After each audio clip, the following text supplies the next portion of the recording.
Merci de votre fidélité à la télévision nationale. Au sommaire de ce journal, visite de terrain du ministre Mourana Souma. Il s'est rendu dans quelques directions relevant de son département. Il était question de s'imprégner des réalités opérationnelles et motiver les équipes.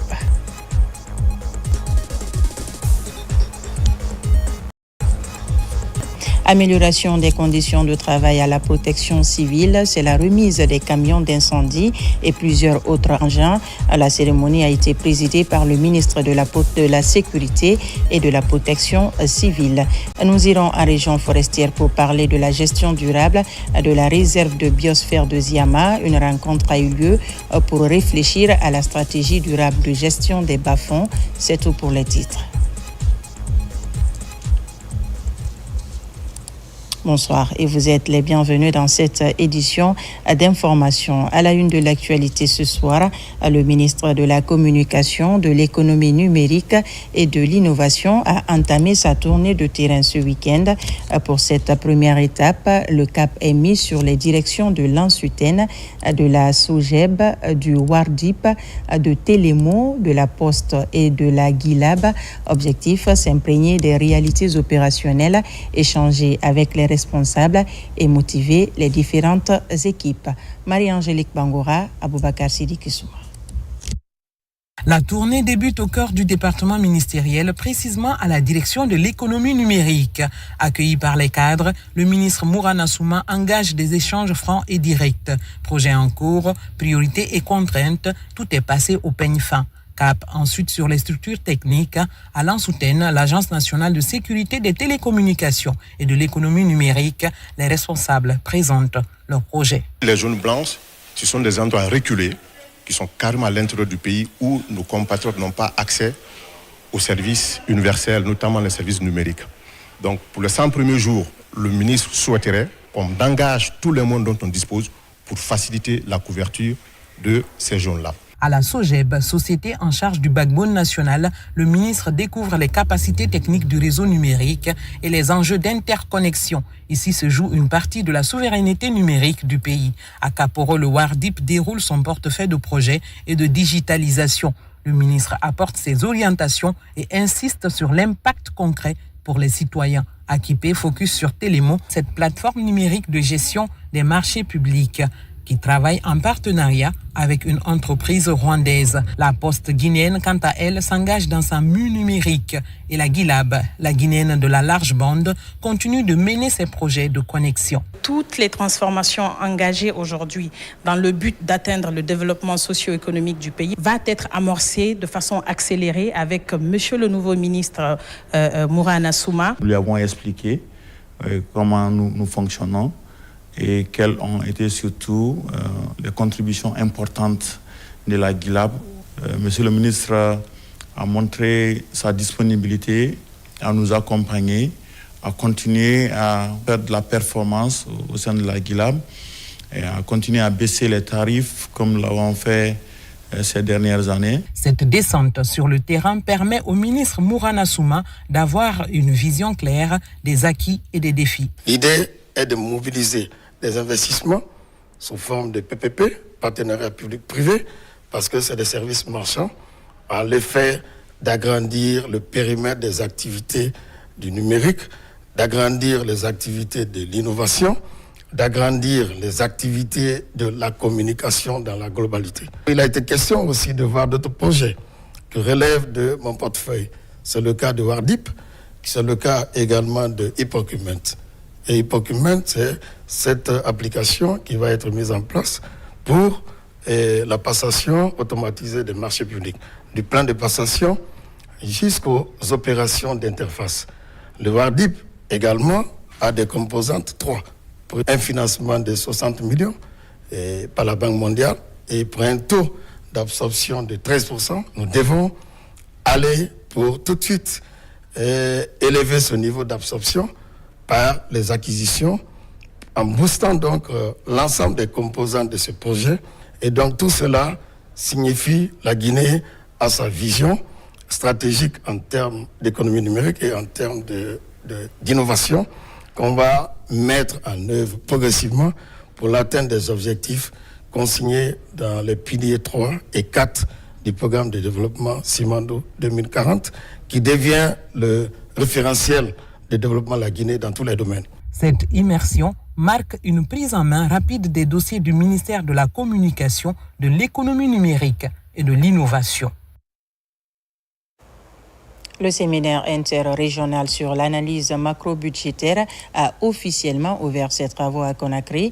Cette rencontre de haut niveau réunit des experts venus de 19 pays africains.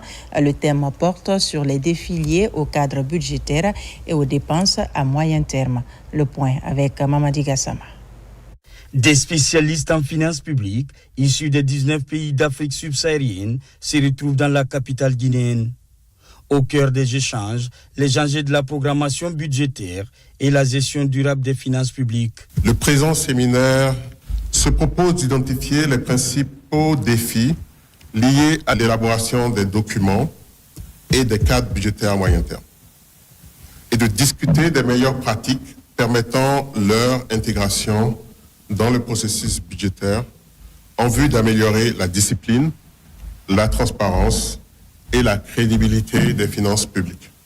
Durant 5 jours, les séminaristes mettront à profit cette rencontre pour réfléchir aux nouvelles orientations budgétaires de leurs États respectifs dans un contexte marqué par de fortes contraintes économiques et financières. Les échanges de cette semaine s'appuieront sur un cadre technique solide, notamment la haute note du Fonds monétaire international sur les cadres budgétaires à moyen terme, en plus des guides régionaux et manuels nationaux développés avec l'appui de notre division sur les cadres pluriannuels. Ce rendez-vous de Conakry doit servir de cadre privilégié de dialogue, de partage d'expériences et de co-construction de solutions communes au bénéfice des 19 pays participants. Pour la Guinée, comme pour l'ensemble des pays d'Afrique subsaharienne, ces enjeux sont déterminants. Ils conditionnent notre capacité collective à internaliser des règles budgétaires vertueuses, à respecter nos objectifs de soutenabilité à moyen terme et, in fine, à renforcer la crédibilité de nos États auprès des investisseurs et des partenaires techniques et financiers. Les conclusions issues des travaux devraient ainsi contribuer à asseoir les bases d'une gestion plus rigoureuse et plus anticipative des dépenses publiques face aux défis économiques auxquels sont confrontés les États africains. Vulgarisation des rapports ITIE 2022-2023 dans les zones minières. Les missionnaires viennent de présenter ces 2 rapports à Kouroussa et Mandiana en présence des populations et autorités.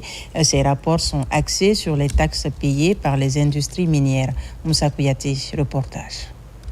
L'étape de Kouroussa a été présidée par le secrétaire général de la préfecture en présence des responsables des communes rurales, des acteurs de la société civile.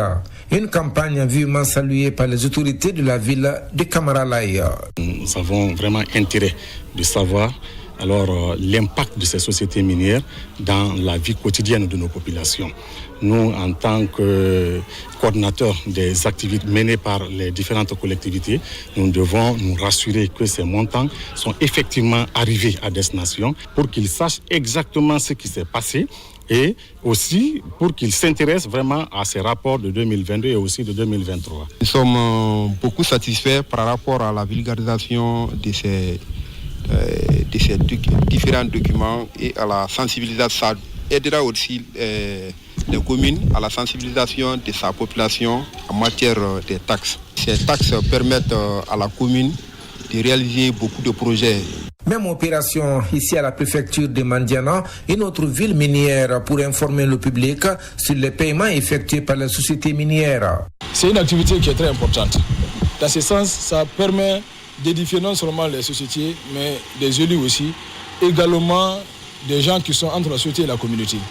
Alors là, si cela continue à chaque fois, c'est extrêmement important.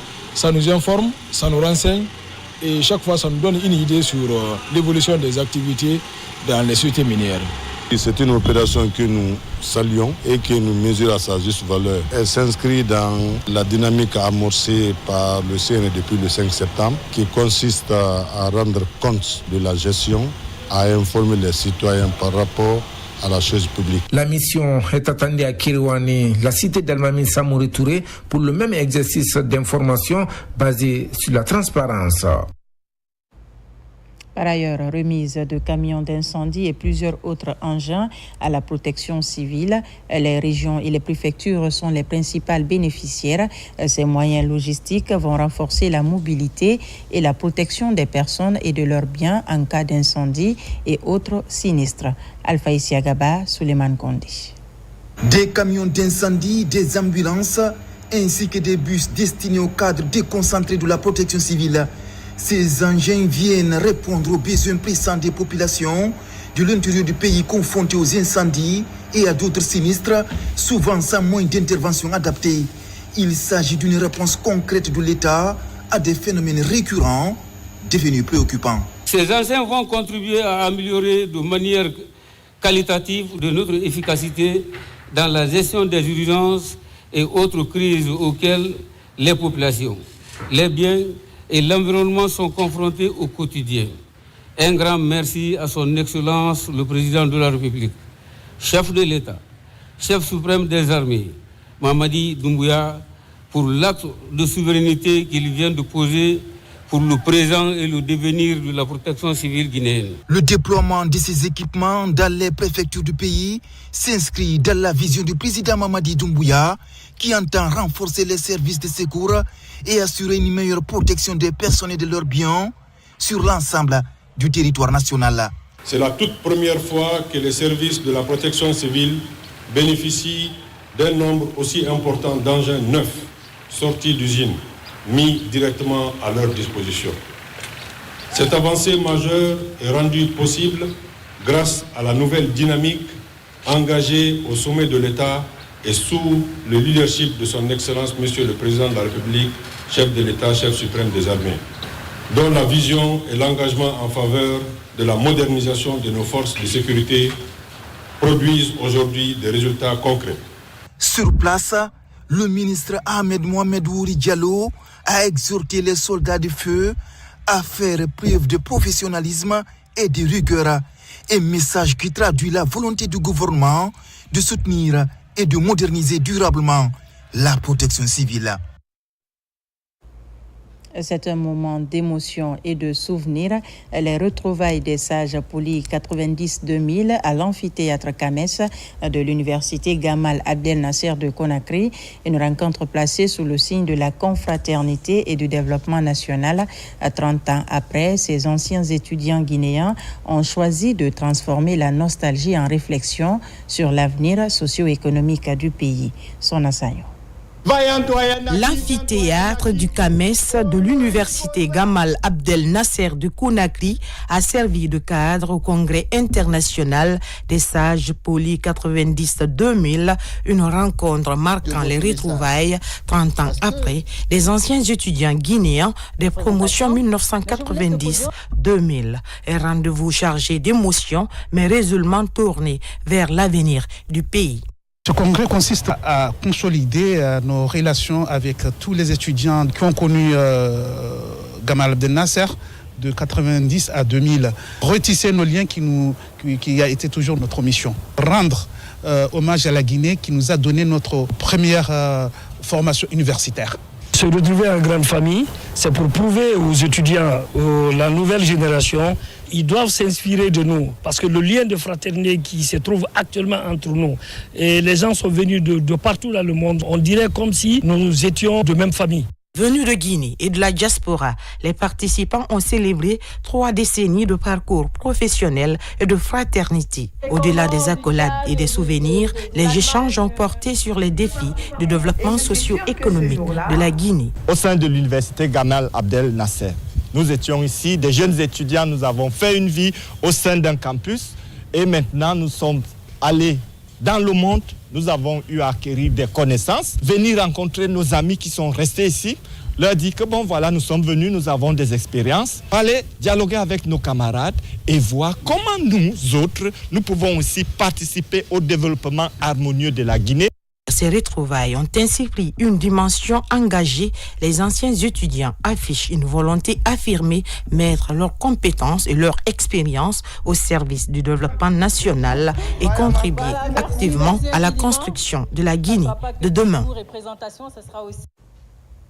Et pendant ce temps, de nouveaux étudiants de l'Institut supérieur des sciences et de médecine vétérinaire de Dalaba ont été officiellement installés.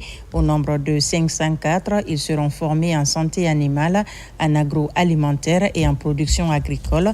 La suite sera de devenir des docteurs d'État et d'ingénieurs. Les échos avec Mamadou Paté Baldé, notre correspondant à Mamou.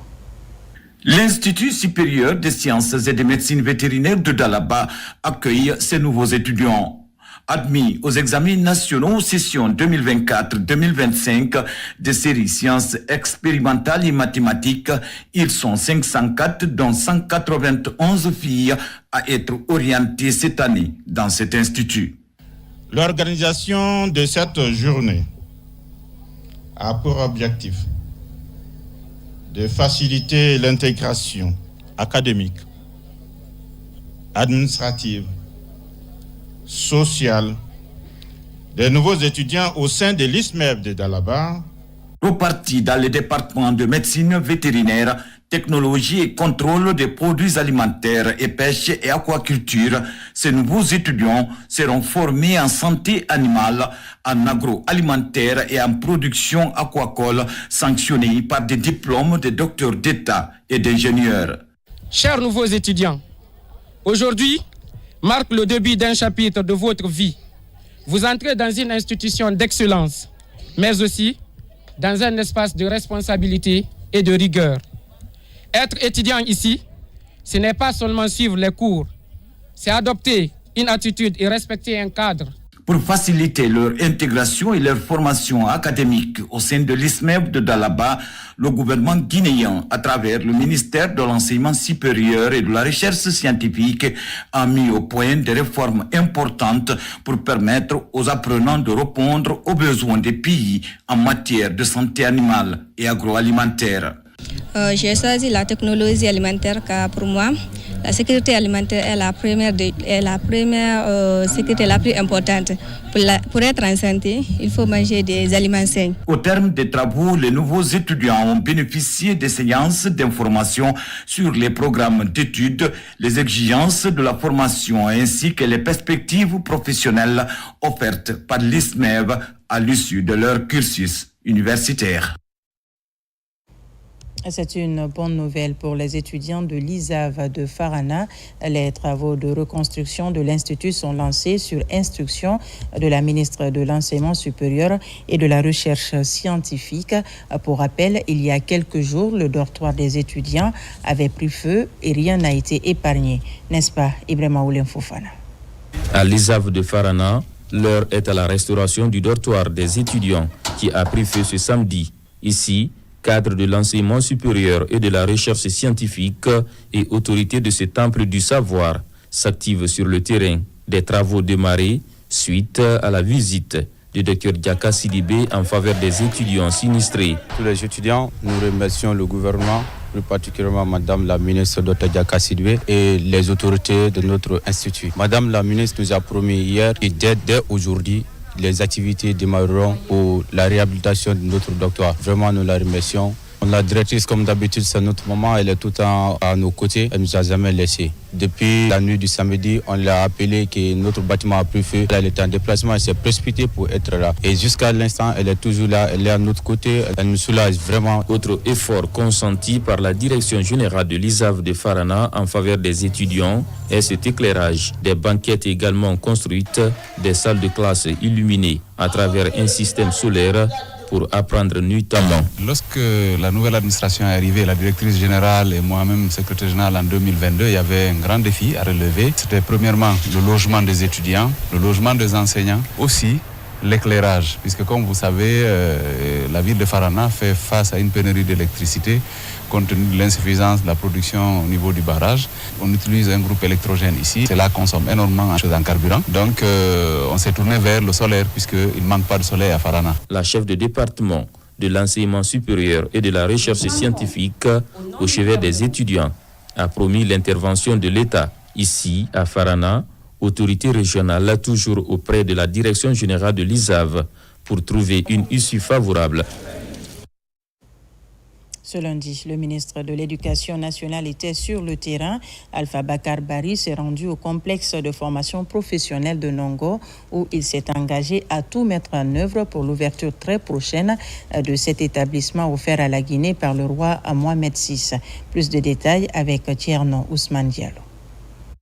Symbole de l'amitié guinéo-marocaine, le complexe de formation professionnelle en tourisme, hôtellerie et BTP de Nongo va bientôt ouvrir ses portes aux apprenants après de longues années d'attente. Le tout nouveau ministre de l'Éducation nationale, de l'alphabétisation, de l'enseignement technique et de la formation professionnelle en fait une priorité. La visite de terrain en compagnie du diplomate marocain a permis de prendre connaissance de l'état des équipements et des infrastructures tout en rassurant les encadreurs. C'est un sentiment de joie pour moi et mon équipe. Le recevoir aujourd'hui nous montre que vraiment il a un objectif bien visé sur le développement de l'enseignement technique et professionnel de notre pays. On a vraiment hâte de faire fonctionner cette école qui a duré durant des années, complètement fermée. Et s'il vient aujourd'hui nous exprimer son souhait de faire fonctionner cette école, c'est un sentiment après le Ramadan, c'est un sentiment de joie pour nous. Entièrement équipé, le complexe de formation professionnelle en tourisme, hôtellerie et BTP de Nongo va permettre de former des techniciens qualifiés dans des secteurs porteurs d'emploi dans un contexte de forte demande. Sur le terrain, les dernières instructions sont données, tout doit être mis en place pour l'opérationnalisation rapide de cette école. Cette école représente d'abord la qualité de nos relations avec le Royaume du Maroc, qui nous l'a offerte il y a assez longtemps, dans le cadre des activités de la Fondation Mohamed VI. La Guinée a promis de l'opérationnaliser avec la coopération technique marocaine. Il se trouve qu'il y a très longtemps que cette école attend d'être lancée. Aujourd'hui, nous sommes là pour que nous commencions par les défis et cette école est un de nos défis. Affichant de grandes ambitions pour ce complexe de formation professionnelle, le ministre Alpha Bakar Bari entend travailler étroitement avec le secteur privé pour son développement tout en misant sur des formateurs de haut niveau dans l'encadrement des apprenants. Toujours dans le domaine de l'éducation, les rideaux sont tombés sur le concours national de dictée PGL. Hadja Karimata Baldé et Tidjane Khalil Keita sont sacrés champions. Ils vont représenter la Guinée à Montréal, au Canada, au mois de mai prochain pour le concours international. Abdelaziz Baldé, reportage. 63 élèves venus de toute la Guinée compétissent pour décrocher 2 places pour le Canada. Devant plusieurs invités et acteurs de l'éducation, la première lecture des dictées PGL est effectuée par le chef de cabinet du ministère de l'Éducation nationale. Nous sommes en train de célébrer ce qu'on appelle l'excellence académique. C'est un concours de dictée qui est un événement important qui vise à promouvoir la maîtrise de la langue et à encourager les élèves à développer les aptitudes au niveau de l'orthographe, la grammaire et la syntaxe. Encourageons la lecture chez nos enfants. Éloignons-les des écrans et des téléphones qui deviennent aujourd'hui un véritable fléau pour l'apprentissage. Un enfant qui lit est un enfant qui découvre, qui pense, imagine et construit son avenir. Cette compétition est à sa 3e édition en Guinée, la 35e au niveau international. C'est une fierté, à la fois une joie que la Guinée pérennise cette activité. C'est le moment aussi de remercier nos autorités qui commencent à s'intéresser activement à cette activité et qui prennent le temps d'être là. Après la dictée, place à la correction. Ici, tout se passe à l'allure d'un examen national. En attendant la proclamation des résultats, la générale Aminata Diallo, l'une des invitées, échange avec les élèves, parfois sur sa carrière. Quelques minutes plus tard, le jury arrive avec les résultats. Tidjane Khalil Keita de la Sainte-Marie et Hadja Karimata Baldé de la Plume représenteront la Guinée à Montréal, au Canada. Je suis très émue aujourd'hui, très contente. Dans tous mes rêves, ce que je préférerais, c'est de gagner le trophée au Canada. C'est un sentiment de satisfaction. Surtout, cette fille-là, elle dit qu'elle voudrait bien faire l'armée. Donc moi, c'est vraiment un honneur pour moi et c'est un honneur pour l'armée que ce concours-là puisse être rapporté par cette jeune fille qui ambitionne d'être comme nous. Cette 35e édition de la dictée PGL pour Gérin Lajoie va connaître la participation d'une cinquantaine de pays venus à travers le monde. Humanitaire, le Rotary Club de Conakry et Rotary Club de Ratouma ont offert des fourrages à des écoles primaires publiques. Il s'agit de l'école primaire de Kissoso-Bafon et l'école primaire de Somfonia 2, un geste qui s'inscrit dans l'amélioration de l'hygiène et le cadre de vie des apprenants. À la cérémonie de remise officielle des kits avec nos reporters Ousmane Ba et Mamadou Djoumaba. Fidèle à sa vocation de contribuer à l'amélioration des conditions de vie des populations, Rotary Club Conakry offre un fourrage à l'école primaire de Kissoso-Bafon. Ce geste répond aux besoins criards de l'eau, source de vie, dans le milieu scolaire. Il améliore l'hygiène et le cadre de vie de plus de 2000 élèves afin de prévenir et préserver la santé des tout-petits et leurs encadrants. Tout comme les manuels scolaires ou autres matériels didactiques, l'eau également a un impact sur la qualité des enseignements et des apprentissages dans nos concessions scolaires. C'est pour vous dire que les 1022 élèves de cet établissement et les 25 encadrants pourront désormais étudier dans des conditions décentes.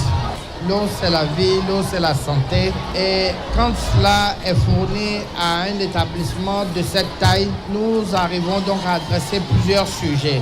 Nous arrivons à adresser le sujet de l'accès à l'eau potable. Nous améliorons les performances des élèves de cet établissement et nous luttons également contre les maladies. Deuxième étape, l'école primaire publique de Somfonia 2. Ici, c'est un autre forage qui est offert.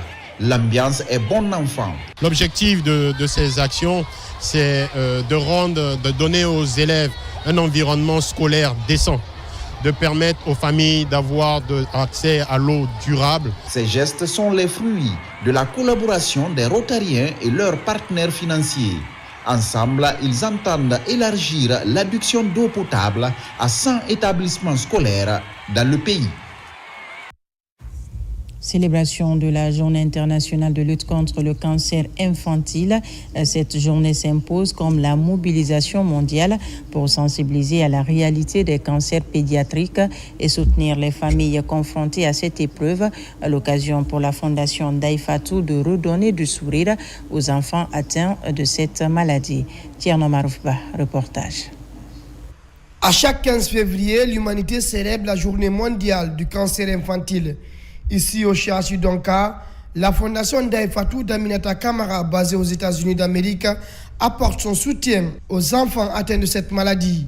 Lors de la célébration de cette journée, ces enfants quittent les lits pour passer des heures avec des jouets. Je remercie beaucoup. On remercie vraiment pour les cadeaux. C'est pas la première, ça fait la 3e fois que, en tout cas, moi je reçois. Je dis toujours encore Dieu merci et merci aussi à Daifatou. Parce que c'est Dieu qui a fait ça. À toutes les fois qu'il y a une activité comme celle-là, il y a chez l'enfant production d'une hormone, l'endorphine, qui est base d'un traitement contre la douleur. Donc, tout le bien qu'on fait aux enfants, c'est non seulement pour un sourire, mais c'est aussi pour le soulagement au niveau des douleurs qu'ils peuvent avoir. Depuis des années, cette fondation à vocation humanitaire est à la recherche des ressources pour assister ces enfants hospitalisés dans cette unité d'oncologie pédiatrique du CHU Donka. Secourir les tout-petits, c'est le combat quotidien de la fondation Daifatou d'Aminata. Donc on est venu pour donner un peu de sourire. Aujourd'hui, c'est la journée internationale du cancer infantile. Donner un peu de soulagement aux enfants à travers des jeux, des activités et des dons. En Guinée, comme dans beaucoup de pays d'Afrique subsaharienne, le cancer chez les enfants est une réalité encore trop méconnue du grand public et sous-diagnostiquée. Les données disponibles indiquent que chaque année, plusieurs enfants développent un type de cancer qui a besoin d'un traitement adéquat. Dans le même registre, l'Ordre des pharmaciens de Guinée a tenu son assemblée générale ce week-end au centre Radia Mafouri Bangora, une rencontre statutaire qui a réuni les membres du bureau et des pharmaciens venus des différentes régions du pays, ainsi que des partenaires du secteur de la santé. À l'ordre du jour, la présentation du bilan des activités menées au cours de l'année 2025. Le point avec Radia Toubari. C'est un rendez-vous stratégique pour le secteur pharmaceutique. Réunis en assemblée générale, les membres de l'Ordre des pharmaciens de Guinée ont dressé le bilan de l'année 2025 et fixé le cap pour 2026. Dans un contexte marqué par la lutte contre la circulation de médicaments de qualité inférieure et la prolifération d'officines non conformes, le nouveau bureau affiche sa détermination. Le Conseil de l'Ordre national des pharmaciens de Guinée est l'institution garante de la déontologie, de la moralité. Il représente les pharmaciens auprès des autorités et gère la discipline. Parmi les décisions majeures annoncées, le recensement national des officines et la relance des pharmacies de garde. 2 opérations d'envergure qui couvriront toutes les régions du pays. Les activités prioritaires que nous avons en vue, c'est le recensement général de l'ensemble des pharmaciens du Guinée et les pharmacies d'officine. Mais en plus de tout ça, il y a le code de déontologie pharmaceutique dont notre bureau a eu l'honneur de parachever l'élaboration et la validation. Dans la salle, les pharmaciens saluent une mesure attendue et promet un accompagnement ferme. On l'a dit et on ne cessera jamais de le dire, la volonté politique que nous avons constatée pour le secteur pharmaceutique par les nouvelles autorités, on n'a jamais eu, la Guinée n'a jamais eu cette volonté politique. Et une volonté politique doit être soutenue par les acteurs eux-mêmes. Aujourd'hui, le gouvernement a pris des dispositions pour la lutte contre le marché parallèle et les pratiques illicites. Ce qui a manqué il y a quelques années, nous l'avons aujourd'hui. Nous avons la volonté politique. Cette volonté politique qui permet aujourd'hui au secteur pharmaceutique de mieux se porter. Cette volonté politique aujourd'hui qui nous donne la possibilité d'être fiers d'être pharmaciens. Avec cette assemblée générale, l'Ordre des pharmaciens de Guinée entend envoyer un message clair, structuré, réguler et sécuriser le secteur pharmaceutique pour mieux protéger la santé des Guinéens. Je vous l'annonçais dans les titres, la gestion durable de la réserve de la biosphère de Ziama est au cœur des préoccupations. Une rencontre de restitution des résultats des activités d'arpentage des bas-fonds exploités à l'intérieur de la réserve s'est tenue au Centre national de formation et de perfectionnement des cadres et élus de Sérédou. Il s'agit de faire un partage de conclusions des enquêtes menées sur le terrain. Lancé Kamisoko, Mohamed Salou Paye, Mohamed Lamine Diallo. Durant 2 jours, près de 150 participants issus des 32 villages riverains de Ziama, des autorités locales, des services techniques de l'État, ainsi que de partenaires échangent autour des défis liés à l'exploitation des bas-fonds dans la réserve. Les études présentées révèlent une pression croissante sur l'écosystème. Face à ce constat, des mesures urgentes s'imposent. Force est de constater que les bas-fonds de la réserve subissent depuis plusieurs années une pression accrue liée à des activités d'exploitation incompatibles avec les objectifs de conservation. Ces pratiques ont entraîné une dégradation progressive des habitats. L'objectif général de cet atelier est de restaurer la transparence et la confiance entre les acteurs en présentant les résultats de l'arpentage, en discutant des impacts observés et en constituant une stratégie de gestion durable des bas-fonds. Conformément à la politique de gestion durable des ressources naturelles du ministère de l'Environnement et du Développement durable, cette rencontre mise sur l'accompagnement des communautés vers des activités alternatives moins nocives sur l'écosystème forestier. Il y a des réflexions nationales pour faire évoluer les aires protégées sous des statuts, donc le statut de parc. Et l'autre projet, c'est de permettre le financement d'activités génératrices de revenus aux personnes qui souhaiteraient volontairement quitter les bas-fonds pour faire diminuer cette pression sur la forêt dont je parlais tout à l'heure. Nous sommes en train de mettre en place une stratégie d'accompagnement pour mettre le développement des cultures pérennes, le développement des cultures maraîchères pour les accompagner. Parce qu'ils vivent à l'intérieur, ils sont dans la réserve, ils sont dans les bas-fonds, mais comment faire en sorte que de façon volontaire, qu'ils quittent et qu'ils viennent développer les activités au niveau de la zone de transition, qui est la zone de développement durable. Financé par l'Agence française de développement, ce projet est mis en œuvre par Fauna and Flora en collaboration avec le GRET, Guinée Écologie et le Centre forestier de Zérékoré. Améliorer la collecte des ordures et la gestion des déchets. Le sujet était au centre d'une réunion de travail qui s'est tenue au ministère de l'Hydraulique, de l'Assainissement et des Hydrocarbures. Les participants cherchent à comment professionnaliser les acteurs de l'assainissement et rendre la collecte plus efficace. Compte rendu, Mariam Kamar. Rendre effective la salubrité publique de nos villes, telle est la mission qui anime le ministère de l'Hydraulique, de l'Assainissement et des Hydrocarbures. Les autorités du département harmonisent leurs actions avec les différents acteurs du secteur. Au cœur des discussions, la refonte des critères d'agrément et la certification des PME de collecte ont été au centre des débats. L'accent a également été mis sur l'insuffisance des bacs à ordures et la nécessité de développer le tri à la source. On s'est engagé et on a mis en place un plan d'action. C'est que d'ici 3 mois, d'ici fin mars, que Conakry soit vraiment propre, que cela aussi soit répercuté à l'intérieur du pays. Cette rencontre a également mis à l'honneur les agents de salubrité publique. L'objectif, redonner ses lettres de noblesse à ce métier, créer une émulation et susciter de nouvelles vocations. Nous avions beaucoup de questions à poser. Ces questions ont été répondues avec satisfaction. Et là, aujourd'hui, nous avons un ministre qui parle de nous, qui nous met en valeur. C'est vraiment satisfaisant. Au titre des recommandations, il y aura une accélération de transfert pour éviter que les PME arrivent à ne pas dépoter et que les points de regroupement et les zones de transit et de tri soient désengorgés au fur et à mesure. Et les communes aussi seront mises à contribution pour assurer le transfert. Cette réunion doit déboucher dans les prochaines semaines sur une stratégie globale de professionnalisation du secteur. Une feuille de route indispensable pour répondre aux attentes légitimes des populations en matière de cadre de vie et de santé publique. C'est un dîner gala placé sous le signe de l'amitié et de l'unité nationale organisée à Conakry. La cérémonie est à l'initiative de la structure GMD pour magnifier les actions de développement du président Mamadi Doumbouya.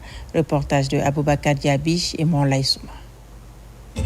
C'est une marque de reconnaissance symbolique adressée à la jeunesse pour la modernité et le développement de la Guinée. Ici, au chapiteau du Palais du Peuple, ce dîner gala placé sous le signe de l'amitié et de l'unité nationale se tient pour féliciter les efforts remarquables des citoyens pour leur contribution au développement amorcé par le président Mamadi Doumbouya. Donc, tout ce que je peux dire à la jeunesse d'abord, de la diaspora d'abord, tout le monde n'a qu'à rentrer aujourd'hui, c'est maintenant. Maintenant, nous, notre mission aujourd'hui, c'est comment les 7 années-là qui a été donné, qui a été confiée au président Mamadi Doumbouya, comment aller dans ces 7 ans, dans l'union, dans la tranquillité, dans la paix, pour que nous les Guinéens, c'est la raison pour laquelle, c'est ça le thème, c'est le cœur que nous avons scellé, c'est cette union aujourd'hui qu'on est en train de partager aujourd'hui. Cette cérémonie de réjouissance suscite une grande joie chez les participants venus de tous les secteurs socio-économiques du pays. Chacun représente avec fierté son entité pour formuler des vœux et prières en faveur de la réussite de ce premier mandat de la 5e République. Dans un premier temps, nous remercions Allah le Tout-Puissant qui nous a permis de voir ce jour, qui nous a permis de mettre à la magistrature suprême de la République son Excellence Mamadi Doumbouya. Nous prions Dieu que Allah lui donne la santé nécessaire, qu'Allah lui donne l'énergie nécessaire et l'intelligence nécessaire pour porter tous les bons projets qu'il a pour la Guinée et les Guinéens. Du haut de cette tribune, il est question aussi de revenir sur l'ensemble des projets de société réalisés sur le plan infrastructurel et superstructurel depuis le 5 septembre 2021.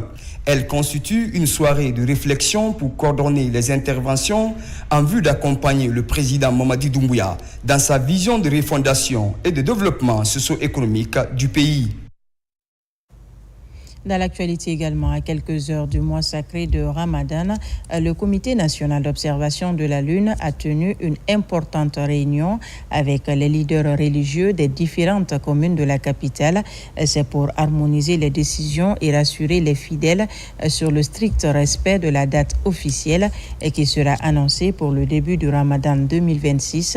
La rencontre a également permis d'annoncer la clôture des inscriptions pour le Hajj 2026. Soriba Bangora, Marwan Kamar. Autour de la même table, membres du comité d'observation de la Lune, imams et responsables religieux communaux. Une rencontre stratégique à quelques jours du mois béni du Ramadan et le carême. L'objectif est simple, éviter toute divergence dans l'annonce du premier jour de jeûne et garantir l'unité des fidèles sur l'ensemble du territoire national guinéen. Aujourd'hui, le comité d'observation, y compris les 13 communes de Conakry et les autorités du secrétaire des affaires religieuses, se sont réunis ici pour en parler et prendre toutes les dispositions et assurer le peuple de Guinée que l'instruction ferme est déjà donnée par son Excellence, Monsieur le Président de la République, chef de l'État, pour que nous respectons les orientations du prophète Mohammed, paix et salut sur lui, ce qui concerne le musulman. Et prendre aussi les dispositions afin que les chrétiens puissent commencer aussi le carême dans les meilleures conditions. À l'issue de la réunion, le ministre secrétaire général des Affaires religieuses a mis l'occasion à profit pour annoncer la clôture de l'enregistrement des candidats pour le Hajj 2026, mais aussi remercier le président de la République pour son assistance au pèlerinage. Le Hajj est déjà clos au compte de 2026. Il n'y a plus de possibilité d'enregistrement ni paiement. Donc nous informons toute la population croyante de Guinée de s'abstenir à écouter quiconque leur dit qu'il y a une possibilité de place, de savoir que ce n'est pas vrai. Cette double annonce permet de sécuriser les préparatifs religieux et d'apporter la sérénité aux fidèles. La date officielle du début du Ramadan 2026 sera communiquée après l'observation lunaire. Sport foot pour terminer. La finale du tournoi de la fraternité organisée par la compagnie Tchalco SA s'est jouée à Boffa.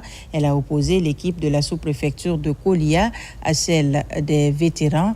La démarche vise à renforcer davantage les liens d'amitié et de cohésion sociale entre la société Tchalco et les communautés impactées par son exploitation dans la localité de Boffa. Robert Sidi Torno et Mohamed Yansane reviennent sur les moments forts de cette finale.